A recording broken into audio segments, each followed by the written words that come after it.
Number 1. Nidal Hasan. It began inside a place that was supposed to represent discipline, structure, and safety. Yet on a calm November afternoon in 2009, a single man would turn the Fort Hood military base into the center of one of the most devastating criminal events in modern Texas history. The story of Nidal Hasan is not only about a violent act, but about warning signs, contradictions, and a legal battle unlike anything the base had seen. Before his name filled headlines, Hasan was known as an Army psychiatrist. Colleagues described him as quiet, intensely studious, and devoted to his work at the Walter Reed Army Medical Center. He had earned multiple degrees, including specialized training in trauma and disaster medicine. Many believed his career would be defined by helping soldiers cope with stress from war zones. He came from a respected family, and his early life suggested stability rather than turmoil. Few imagined his path would lead to one of the most significant criminal trials involving a member of the United States military. The turning point came as Hasan struggled with his own internal conflicts. Reports later revealed that he had expressed strong personal and professional concerns about soldiers returning from deployment with emotional trauma. Some coworkers said he made troubling comments that were difficult to interpret. Others dismissed them as philosophical debates or expressions of stress. Yet even with these concerns, he continued to work at the base after being transferred to Fort Hood in 2009. No one predicted the escalation that followed. On November 5th of that year, soldiers and staff were going through daily routines at the Soldier Readiness Processing Center. The environment was busy, but ordinary witnesses later recalled a sudden shift from calm to chaos as Hasan carried out a violent attack on those around him. Within minutes, the base went into emergency mode. Military police arrived, and Hasan was stopped after an exchange of fire that left him seriously injured. He survived and was immediately taken into custody. The scale of the incident stunned the entire country. 13 people died at the scene, and more than 30 were injured, making it one of the largest violent incidents on any U.S. military installation. The investigation unfolded rapidly. Federal agencies, military authorities, and intelligence units worked together to examine Hasan's actions, motivations, and previous conduct. Investigators uncovered emails he had exchanged months earlier with a known extremist figure. These communications raised complicated questions about whether earlier intervention could have prevented the attack. As these details emerged, the case continued to grow in complexity and public scrutiny. Every new development created intense debates about oversight, warning signs, and security protocols. For many watching the case, the unanswered questions created a deeper sense of conflict. Once Hasan recovered from his injuries, the legal process began. Because the incident occurred on a military base and involved active service members, he was tried in a military court. This already made the case extraordinary, but another surprising twist followed. Hasan chose to represent himself, rejecting traditional defense counsel, even though he was facing the possibility of the harshest penalty available under military law. The prosecutors presented eyewitness accounts, ballistic evidence, and Hasan's own statements. There were moments in the trial when he openly admitted responsibility, taking a position few defendants ever choose his strategy. Left legal experts and observers puzzled, adding another layer of tension to a trial already filled with national attention. After weeks of testimony and arguments, the verdict was inevitable. Hasan was convicted on all charges related to the deaths and injuries at Fort Hood. The panel of military jurors then faced the decision of sentencing. They unanimously agreed he should receive the death penalty. It was only the 6th time since the Vietnam era that a U.S. military court had imposed such a sentence. The announcement was delivered in a silent courtroom as observers watched one of the most consequential conclusions in modern military justice.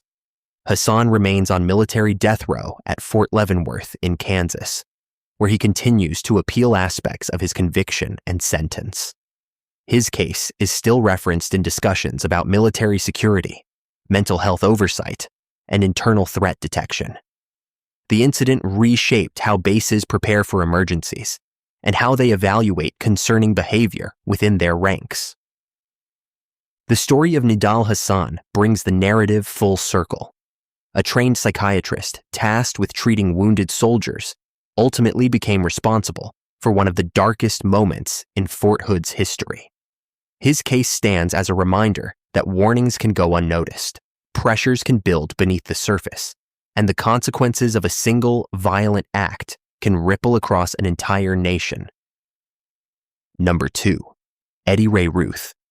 It began as a simple afternoon at a shooting range in rural Texas. Nothing about the setting suggested danger. Chris Kyle, a retired Navy SEAL whose memoir had become a bestseller, was there to help a troubled veteran. His friend Chad Littlefield joined him. They believed they were doing a good deed, offering support to someone who needed guidance. Within hours, both men would be found dead, and the name Ray Routh would dominate national headlines. Ray Routh grew up in Lancaster, Texas. Friends described him as friendly, quiet, and eager to serve. He enlisted in the Marine Corps and deployed to Iraq and later Haiti during the relief efforts after the 2010 earthquake. Those who knew him said he struggled after returning home. He reported persistent anxiety and emotional instability, and he spent time in and out of treatment programs for mental health issues. His family repeatedly searched for help, and Routh often told relatives he felt disconnected from reality. This background set the stage for a tragic collision between his unstable state and the good intentions of two men trying to assist him. On February 2, 2013, Kyle and Littlefield invited Routh to Rough Creek Lodge shooting range. Kyle had been helping veterans adjust to civilian life and believed that spending time outdoors and building trust could make a difference. Kyle texted Littlefield during the drive that Routh seemed troubled, and Littlefield replied that he agreed. Even so, both men continued with the plan, hoping the afternoon would help calm Routh and give him a sense of stability.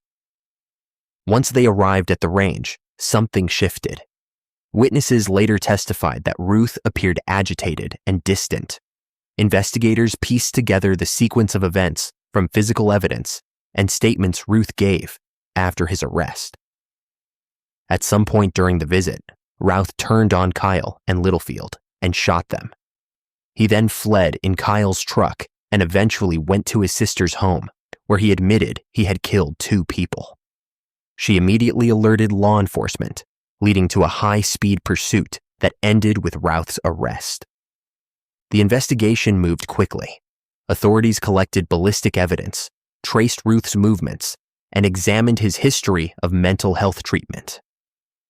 Detectives confirmed that no dispute or argument had occurred that day.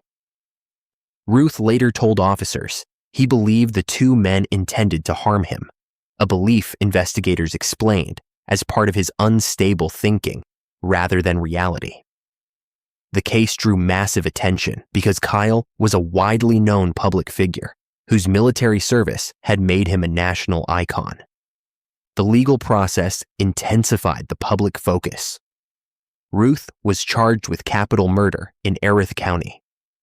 His defense argued that he suffered from severe mental illness and was unable to understand the nature of his actions. Prosecutors countered with statements Routh made to police and evidence showing he fled the scene, suggesting he understood what he had done. The courtroom was filled with reporters, veterans, and supporters of the victims. Throughout the trial, witnesses described Routh's erratic behavior in the months leading up to the incident, while experts debated the extent of his impairment.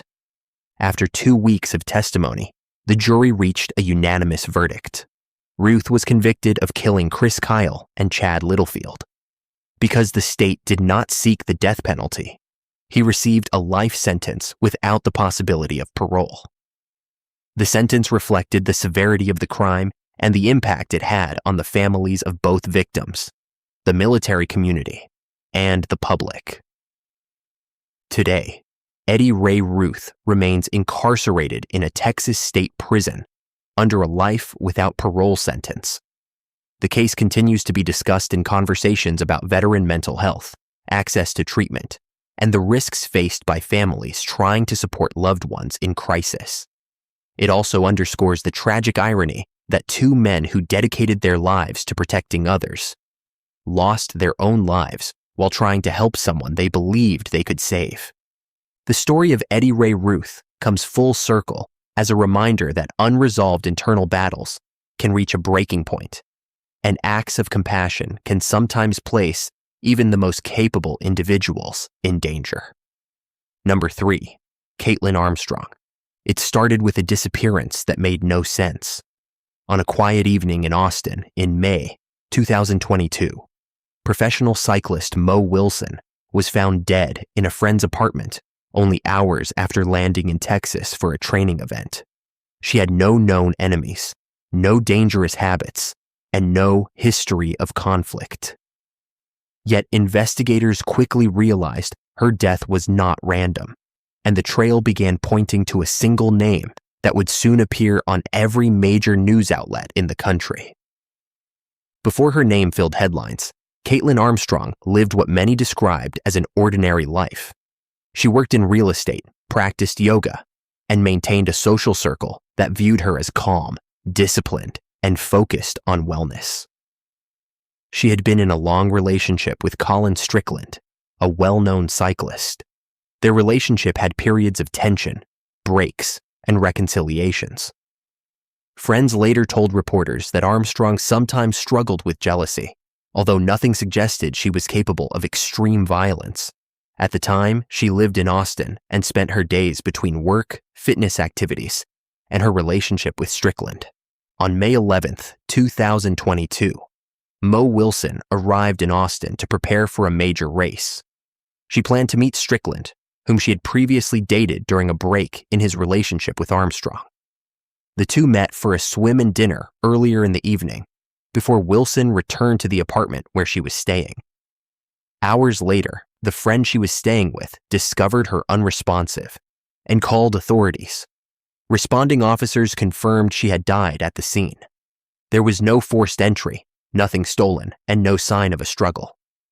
Investigators immediately suspected the crime was targeted rather than random. Detectives reviewed nearby surveillance footage, cell records, and digital activity. One camera showed Armstrong's Jeep driving near the apartment around the time Wilson was last alive.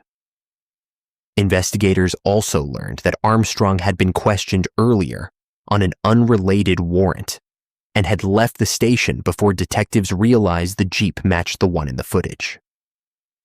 When they returned to speak with her again, she was gone. Her sudden disappearance created the first major turning point in the case. Over the next days, federal investigators, U.S. Marshals, and local authorities began tracking Armstrong's movements. They discovered she had sold her vehicle and flown under another name to Costa Rica. The search triggered international headlines and a global manhunt. For 43 days, she remained hidden, reportedly changing her appearance, staying in hostels, and using forged documents. Eventually, investigators located her at a surf and yoga retreat in Santa Teresa. She was apprehended without incident and returned to the United States. Back in Texas, the legal process moved swiftly. Armstrong was charged with killing Mo Wilson. Prosecutors presented surveillance footage, travel records, ballistic evidence, and testimony regarding Armstrong's disappearance. They argued the totality of the evidence formed a clear narrative linking her to the crime. The defense challenged aspects of the investigation and raised questions about procedure and identification. The courtroom was filled with media because the case combined a tragic loss, a professional athlete, a complicated relationship timeline, and an international pursuit. After weeks of testimony, the jury delivered its verdict. Kaitlin Armstrong was convicted of killing Mo Wilson. During sentencing, prosecutors emphasized her flight from the country as evidence of her awareness of responsibility. The judge imposed a 90-year sentence, one of the longest possible terms short of life without parole. Reporters outside the courthouse described the sentencing as the final resolution to a case that captured global attention for months. Armstrong is currently serving her sentence in the Texas prison system. Her appeals and legal motions continue, but the conviction and sentence remain in effect. The case is often referenced in discussions about digital evidence, fugitive investigations, and how modern technology changes the speed and precision of police work. This story comes full circle with the reminder that a single decision in a moment of escalating personal conflict can shift from tension to irreversible consequence. For investigators, the case stands as a model of rapid forensic work. For the public, it remains one of the most widely followed Texas cases of the decade. Number 4. Brandon Daniel. It began as a late-night call every police department dreads. In the early hours of April 6, 2012, officers in Austin responded to a disturbance at a Walmart. What seemed like a routine incident would escalate into one of the most tragic law enforcement cases in Texas that year. Within minutes, senior police officer Jaime Padron would lose his life, and the name Brandon Daniel would become the center of a statewide investigation and a highly publicized trial. Before the incident, Daniel lived a life that many described as promising. He worked in the tech sector, had a strong academic background, and was known as intelligent and capable. Friends said he struggled with direction and periods of emotional instability. Some described him as withdrawn in the months leading up to the crime, noting changes in his behavior that suggested he was under growing personal stress. Still, no one around him believed he was on the brink of a violent act. His life appeared to be drifting rather than collapsing. On that April morning, Walmart employees called police after spotting Daniel acting erratically inside the store. Officer Jaime Padron was among the responding officers. Padron was a respected Air Force veteran with years of experience in law enforcement. Known for his calm temperament and commitment to public service, he approached the situation as he had countless others, focused on resolving the disturbance safely. Witnesses later said Daniel appeared disoriented and unsteady. When Padron and store employees attempted to detain him, a struggle broke out within seconds. In the chaos of that struggle, Daniel pulled out a firearm and shot Padron at close range. The officer died at the scene. Several employees immediately tackled Daniel, restrained him, and held him until additional officers arrived. The swift action of the employees ensured Daniel never left the store. Investigators later confirmed there was no prior connection between Daniel and Padron. The encounter was entirely unplanned, stemming from Daniel's unstable behavior that night. The investigation moved with precision. Detectives gathered surveillance footage, witness statements, and forensic evidence from the scene. The footage clearly captured the moments leading up to the confrontation. Witnesses described Daniel's erratic actions and the sudden escalation when Padron attempted to restrain him. Daniel later told investigators he had been heavily under the influence and not fully aware of his actions. A claim prosecutors said did not excuse the gravity of the event. When the case went to trial, the courtroom was filled with officers, Padron's family, reporters, and members of the Austin community. Prosecutors presented a clear timeline of the events and emphasized the danger faced by officers responding to unpredictable situations. They argued that Daniel's actions showed an awareness of what he was doing, pointing to his handling of the weapon and attempts to resist restraint. The defense focused on Daniel's emotional state, substance influence, and mental health issues. They contended that he was overwhelmed and impaired, lacking the clarity to fully grasp the consequences of his actions. Expert witnesses discussed his psychological profile, but the prosecution countered with evidence of intent demonstrated during the struggle. After reviewing all testimony, the jury delivered its verdict. Daniel was convicted of killing Officer Padron. During the sentencing phase, officers and family members spoke about Padron's character, work ethic, and the profound impact of his loss. The jury ultimately decided on the death penalty, making Daniel one of the few defendants in Travis County history to receive that sentence.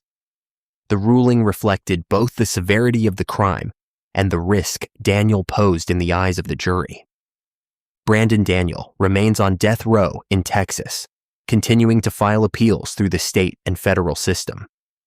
His case is frequently discussed in debates about officer safety, substance influence during violent crimes, and how courts interpret intent when impairment is involved.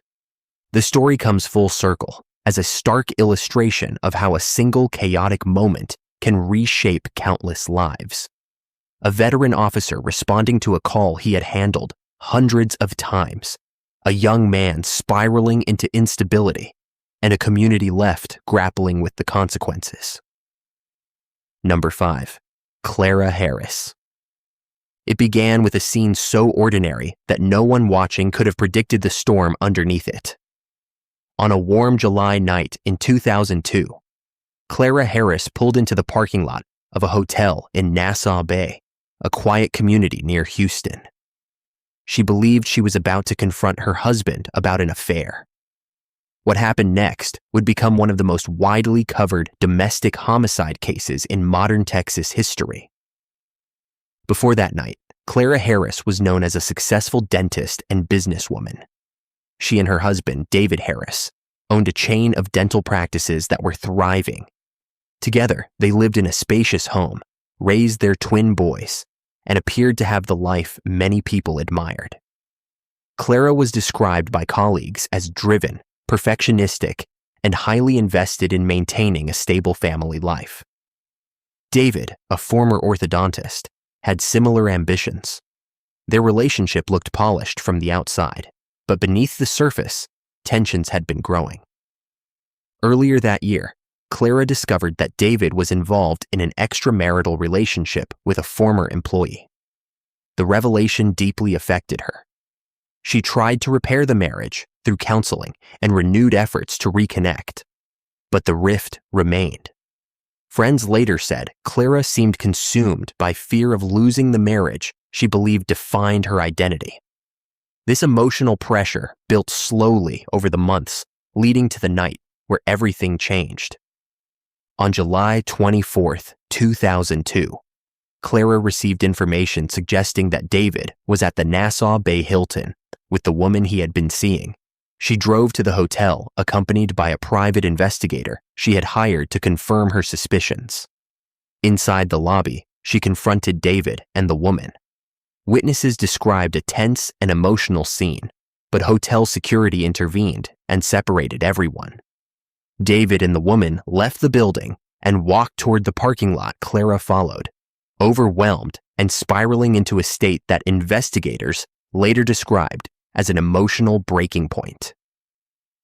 Moments later, Clara got into her Mercedes. According to eyewitnesses and later physical evidence, she accelerated toward the parking lot and struck David. The impact was fatal. Several witnesses, including hotel guests and employees, contacted authorities immediately. Clara remained at the scene and was taken into custody without resistance. The incident was recorded on the hotel's security cameras, creating a central piece of evidence that would shape the legal process. Investigators quickly established the timeline. They reviewed surveillance footage, interviewed the private investigator, hotel staff, and multiple witnesses. They confirmed that Clara had confronted David earlier inside the hotel and that the confrontation escalated afterward. The district attorney's office charged Clara with killing her husband, arguing that the act was a deliberate response to emotional turmoil. When the case went to trial, the courtroom was packed every day. The media treated the case as a national event, describing it as the perfect storm of personal betrayal, sudden violence, and compelling courtroom drama. Prosecutors argued that Clara's actions showed clear intent, pointing to the speed of the vehicle and the sequence of movements captured on video. They claim she lost control of her judgment, and that emotional distress did not excuse the fatal decision she made. The defense argued that Clara acted in the heat of overwhelming emotional stress, describing the incident as spontaneous rather than planned.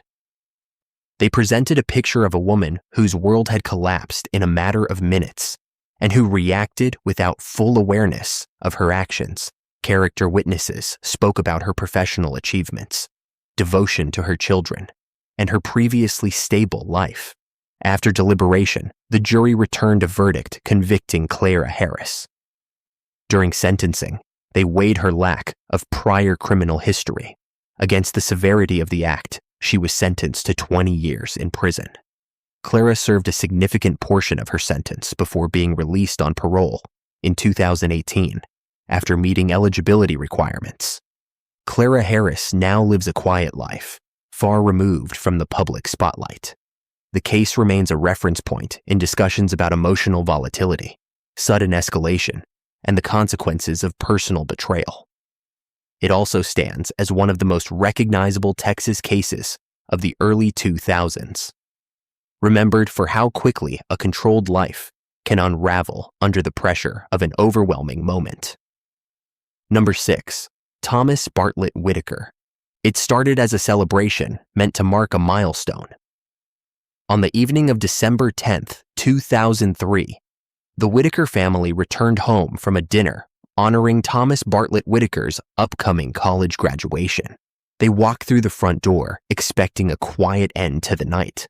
Instead, they walked into an ambush that would later be revealed as one of the most disturbing, family-targeted plots in modern Texas criminal history. Before the attack, Bartlett Whitaker grew up in an affluent neighborhood in Sugar Land. His parents, Kent and Patricia Whitaker, worked hard to provide him with every opportunity. Friends described the family as close and supportive. Bartlett had struggled with academic performance, but his parents continued to encourage him, believing he would eventually find direction.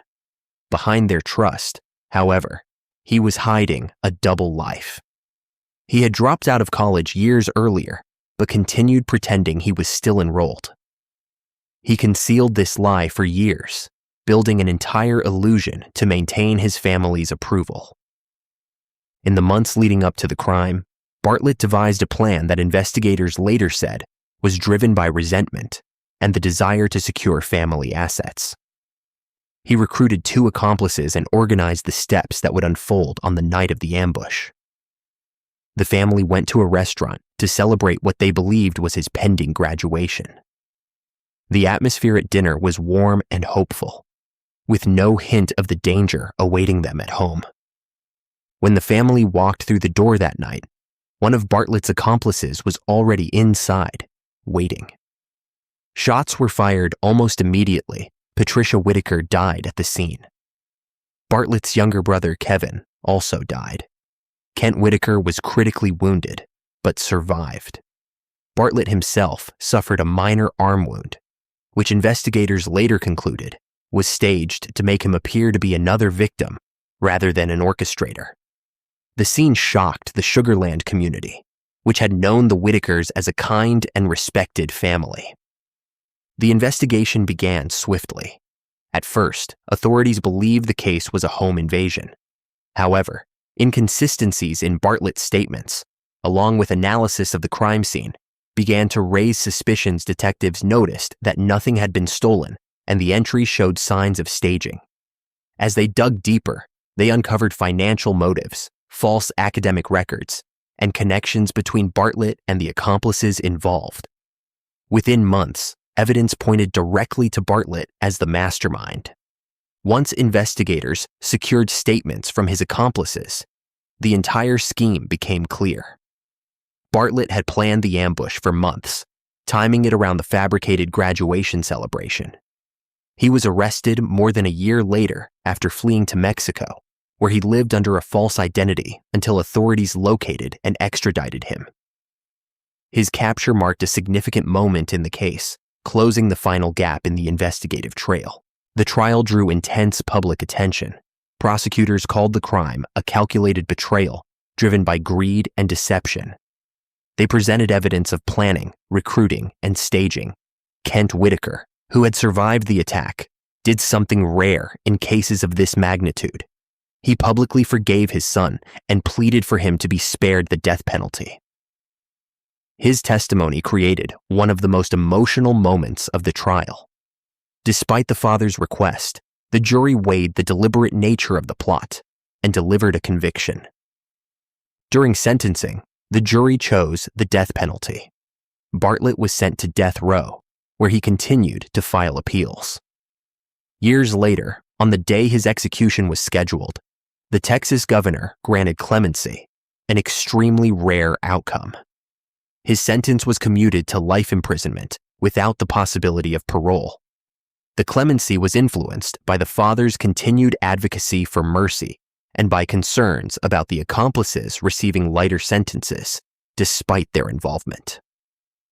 Bartlett Whitaker remains in a Texas prison serving life without parole. The case remains a powerful example of how deception, resentment, and hidden motives can culminate in devastating consequences. It also stands as one of the most unusual clemency cases in Texas history, shaped by a father's forgiveness rather than legal arguments alone. Number 7. Michele Williams. It began with a call to emergency services that sounded urgent but strangely controlled. In the early hours of October 13, 2011, Michele Williams told authorities that her husband had been attacked during a break-in at their home in Keller, Texas. She reported a violent struggle, an unknown intruder, and a sudden tragedy. But as investigators stepped inside the house, they quickly sensed that the story they were hearing did not match what they were seeing. This case would soon become one of the most scrutinized suburban homicides in the state. Before that night, Michele Williams lived what appeared to be an affluent and comfortable life. She and her husband, Greg Williams, had built a blended family, raised children together, and lived in an upscale neighborhood. Michele portrayed herself as a devoted mother and an accomplished businesswoman who handled finances, household decisions, and family routines. To friends, she seemed confident and polished. Behind closed doors, however, the relationship had begun to strain. There were disputes about money, control, and trust. Some family members later said that tension in the house had grown steadily during the months leading up to the incident. On the night of October 12th, the couple spent time at home before going to bed. In her initial statement to police, Michele claimed that she had been awakened by a disturbance and discovered an intruder attacking Greg. She said she tried to fight off the attacker and that the intruder fled before she could identify him. When officers arrived, they found Greg unresponsive and confirmed that he had died at the scene. Michele appeared shaken, but gave a detailed description of the alleged break-in. She insisted that the attack happened quickly and without warning. Investigators examined the scene carefully. Something felt wrong. There were no signs of forced entry. Items that would normally be disturbed during a break-in remained untouched. The physical evidence did not match Michele's description of a violent struggle. Detectives began to question whether the intruder she described existed at all. As they continued gathering evidence, they learned that Michele had made inconsistent statements to different officers and that her timeline shifted in small but significant ways. Key forensic findings became the turning point. Analysts determined that Greg had not been killed in the manner Michele first described. They examined gunshot residue, blood patterns, and the positioning of the weapon found at the home. The evidence suggested that Greg had been shot at close range and that the scene had been partially staged after the fact. When confronted, Michele changed her account, claiming Greg had taken his own life and that she had panicked. This new version conflicted with the initial statements she gave, deepening investigators' concerns. The case moved toward prosecution with increasing momentum. Detectives uncovered financial motives tied to insurance policies and strained finances. They identified inconsistencies in Michele's explanations about the weapon, the timeline, and her actions before and after the shooting. The district attorney's office ultimately charged her with killing her husband and staging the scene to mislead authorities. The trial drew heavy attention across Texas. Prosecutors presented a methodical case built on forensic evidence, recorded interviews, and Michele's shifting stories. They argued that her behavior after Greg's death revealed awareness of what had actually happened. The defense countered that Michele panicked under emotional pressure and struggled to recount events accurately. They suggested that her inconsistent statements stemmed from shock rather than deception. Jurors heard from experts on ballistics and forensic science, family members who described the couple's relationship, and investigators who detailed the flaws in Michele's shifting narratives. The prosecution emphasized how each version she gave contradicted the physical evidence, undermining her credibility. After considering the testimony and evidence, the jury convicted her. During sentencing, prosecutors highlighted the deliberate staging of the scene and the misleading emergency call. The judge imposed a life sentence in 2014. Michele Williams is currently serving that sentence in the Texas prison system, continuing to pursue legal motions and appeals, most of which have been unsuccessful. Her case remains a classic example of how staged crime scenes unravel under forensic scrutiny, and how shifting stories can become a defendant's greatest liability. It also stands as one of the most widely analyzed domestic cases in Texas, remembered for the contrast between an outwardly successful life and the hidden pressures that ultimately led to tragedy. Number 8. Ana Trujillo. It began with a call from a luxury high-rise in Houston on a quiet June morning in 2013. The report sounded unusual but routine. A disturbance inside an upscale condominium. Officers arrived expecting a domestic dispute. Instead, they discovered a scene that would become one of the most talked about and widely debated cases in Texas that year. At the center of it stood Ana Trujillo, a woman who insisted she had acted out of fear, and a victim whose death would ignite national attention. Before that morning, Trujillo was known in Houston social circles as lively, outspoken, and unpredictable at times. She worked in various fields over the years and had been in an on-again, off-again relationship with Stephen Anderson, a respected University of Houston professor who was admired for his intelligence and polite demeanor. Friends of both described the relationship as passionate but unstable. They cared deeply for each other, yet their interactions often included arguments and emotional tension. Still, no one who knew them believed their story would end with a violent confrontation. Late on June 8, 2013, Trujillo visited Anderson at his condominium. They spent the evening talking and drinking, according to later testimony. Neighbors reported hearing arguments at different points in the night, but nothing that suggested a life-threatening situation. Sometime in the early morning hours, the argument escalated. Trujillo later told investigators that Anderson had become aggressive and that she feared for her safety. What happened next would be reconstructed through physical evidence and Trujillo's own statements. When officers entered the condominium, they found Anderson unresponsive on the floor. Trujillo was at the scene and immediately told officers she had acted to defend herself. The unusual detail that drew immediate attention was the weapon, a high-heeled shoe with a narrow stiletto point. The object had been used repeatedly, leaving investigators with a case that was both tragic and highly unusual. Forensic analysts confirmed that the shoe had been used during the fatal confrontation, and the specific nature of the evidence made national headlines within hours. Investigators examined the layout of the apartment, the condition of the room, and traces left on the floor and furniture. They interviewed neighbors who heard the argument and analyzed Trujillo's statements. Detectives found inconsistencies between her version of events and the physical evidence. They determined that the level of force and the number of blows contradicted her claim that she had acted solely to escape immediate danger. These findings became the backbone of the case the prosecution would build. When the case went to trial, the courtroom was filled with reporters and spectators. The unusual nature of the weapon made the case instantly recognizable, and every development became headline material. Prosecutors presented forensic evidence, photographs, and witness testimony that documented the sequence of events inside the condominium. They argued that Trujillo escalated the confrontation and used a level of force that went far beyond what could be considered self-defense. They emphasized the physical evidence that showed sustained impact.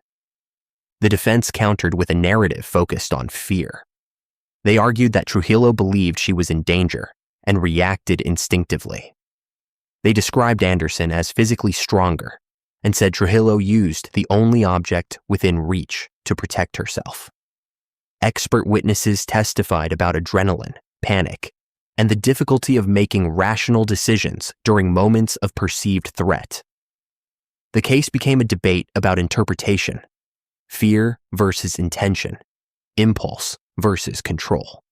After days of testimony, the jury returned a unanimous verdict. Trujillo was convicted of killing Anderson. During sentencing, prosecutors highlighted the severity of the injuries and the contradictions in her statements. The judge imposed a life sentence, reflecting the gravity of the act, and the jury's conclusion that the violence was not justified by the circumstances. Ana Trujillo remains in the Texas prison system serving that life sentence. Her case continues to be cited in discussions about self-defense claims, the influence of emotional conflict on violent incidents, and the role of forensic evidence when stories and physical facts collide. It is remembered not only for its unusual details, but for the deeper questions it raised about fear, intention, and the irreversible consequences of a single explosive moment. Number 9. Otis McKane. It began on a calm Sunday morning in November 2016, outside San Antonio Police Headquarters. Detective Benjamin Marconi had just pulled over a driver near the building, performing a routine traffic stop he had done hundreds of times. The street was quiet, the stop uneventful. Then a vehicle pulled up behind his patrol car. Within seconds, an ambush unfolded that shocked the entire country. The name at the center of it would be Otis Tyrone McKane. Before the attack, McKane lived a turbulent life marked by unstable relationships, legal trouble, and emotional volatility. Friends and family described him as unpredictable. He often shifted between calm periods and sudden frustration. At the time, McKane was struggling with his personal life, specifically a custody dispute involving his young son. He appeared increasingly angry and resentful, believing the legal system had failed him. Investigators later learned that he had expressed these frustrations repeatedly and felt overwhelmed by the circumstances around him. On November 20th, 2016, Detective Marconi was conducting the traffic stop directly in front of police headquarters. His dashboard lights glowed against the early afternoon sun, and everything appeared routine. As Marconi wrote the citation, a vehicle pulled up behind him. The driver got out, walked to the patrol car window, and opened fire. Marconi was struck fatally and died at the scene. There was no warning, no connection between the detective and the shooter, and no interaction that could have predicted the attack. Investigators immediately launched one of the largest manhunts San Antonio had seen in years. Surveillance footage from cameras mounted on police headquarters and neighboring buildings captured nearly every movement McKane made in the hours leading up to the shooting. Witness accounts and vehicle analysis pointed detectives toward McKane. Over the next day, police traced his movements through the city and discovered he had remained on the move after the attack. He was eventually located and arrested without incident the following day. During his arrest, he made statements suggesting he felt the legal system had wronged him and said he lashed out at somebody who didn't deserve it. These comments became a central piece of the investigation. As detectives pieced the evidence together, they confirmed Marconi had not been involved in McKane's custody dispute or any case related to him. The attack was entirely unprovoked. Ballistic evidence, witness identifications, digital records, surveillance footage, and McKane's own statements formed the backbone of the prosecution's case. The community response was immediate. Vigils were held across the city, and law enforcement agencies across Texas publicly honored Marconi's service. The legal process that followed stretched nearly 5 years. McKane remained in custody throughout, and the case moved slowly through pretrial proceedings and pandemic-related delays. When the trial finally began in July 2021, the courtroom remained filled every day. Prosecutors presented a clear sequence of events supported by extensive surveillance recordings and forensic analysis. They argued that McKane had spent hours circling police headquarters before targeting a uniformed officer as an act of retaliation against the broader justice system. The defense attempted to focus on McKane's emotional state, his unstable background, and the personal turmoil he was facing at the time. They suggested he acted impulsively and without full clarity.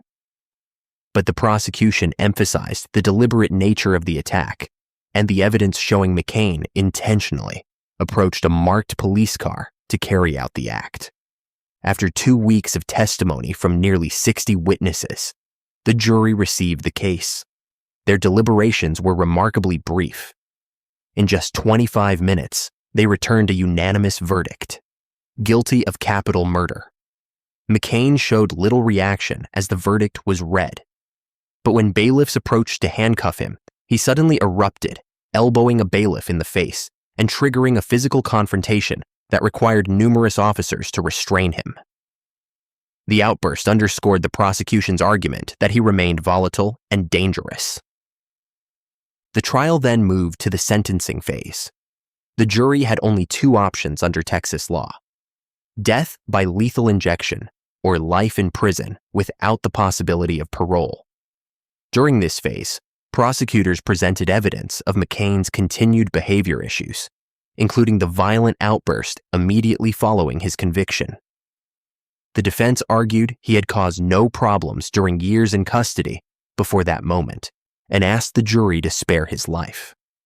After more than 7 hours of deliberation, the jury returned with their decision. They unanimously chose the death penalty. It was the first death sentence handed down in Bexar County in nearly 6 years. Otis McKane is currently on Texas death row, where he continues to file appeals through the state and federal court systems. In 2025, the Texas Court of Criminal Appeals denied his direct appeal, affirming both his conviction and death sentence. The court rejected his claims that statements he made to police should have been suppressed and found no merit in allegations of racial discrimination during jury selection. An execution date has not been set, and the appeals process is expected to continue for years. His case is studied as a textbook example of retaliation-oriented violence, the vulnerability of officers during routine stops, and the way personal turmoil can escalate into public tragedy. The surveillance footage from the case has been used in law enforcement training programs across the country to demonstrate officer safety protocols during traffic stops. The story comes with the reminder that in a moment of emotional collapse, McKane targeted someone who had never met him, a detective simply doing his job. It remains one of the most significant law enforcement cases in modern Texas history, a brutal reminder that those who protect the public face danger even during the most routine moments of their duties. Number 10. Amber Guyger. It began on a quiet September evening in 2018 inside a modern Dallas apartment building. Residents were winding down for the night when a sudden call to emergency services broke the calm. A man had collapsed inside his own home. Within minutes, officers and paramedics arrived and found 26-year-old accountant Botham Jean unresponsive in his living room. he died at the scene. The details that emerged over the next hours would ignite a national debate, because the person who had entered his home was an off-duty police officer named Amber Guyger. Before that night, Guyger had spent several years with the Dallas Police Department. Colleagues described her as disciplined, straightforward, and committed to her work. She had recently completed long, demanding shifts on patrol and was known for taking overtime assignments. Her personal life appeared relatively quiet. She lived alone, focused on her job, and was working toward advancing her career.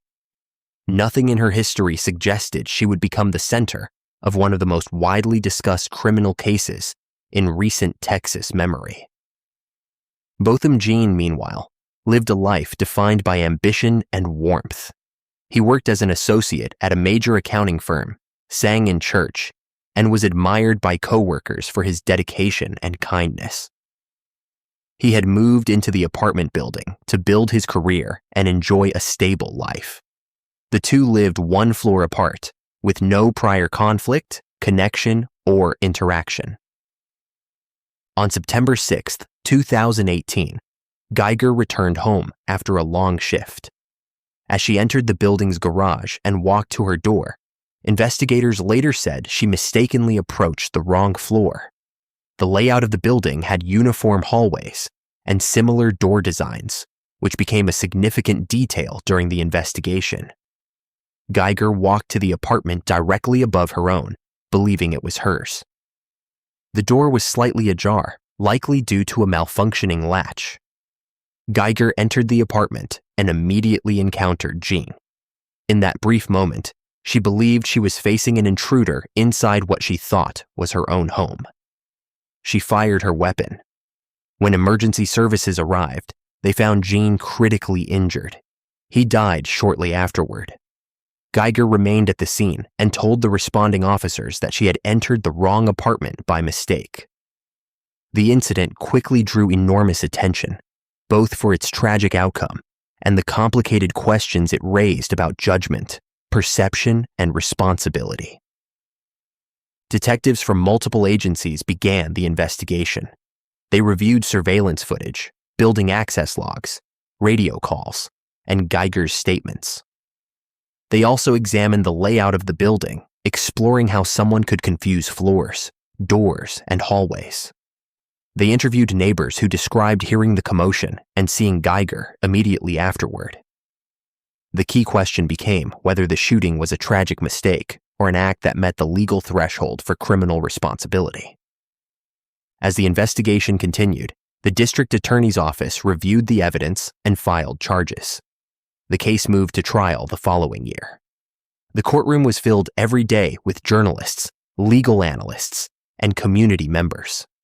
Prosecutors argued that Guyger had failed to recognize multiple signs that she was on the wrong floor, including different lighting, different parking indicators, and the appearance of the hallway. They emphasized that Jean was unarmed inside his own home and presented no threat. The defense maintained that Guyger acted under a mistaken belief, fueled by exhaustion and stress from her shift. They argued that her perception of danger, though tragically incorrect, was formed in seconds and without intent to harm an innocent person. They also pointed to the nearly identical layout of the floors and the building's history of residents mistakenly approaching the wrong apartment. After days of testimony, the jury returned a verdict. Guyger was convicted of killing Botham Jean.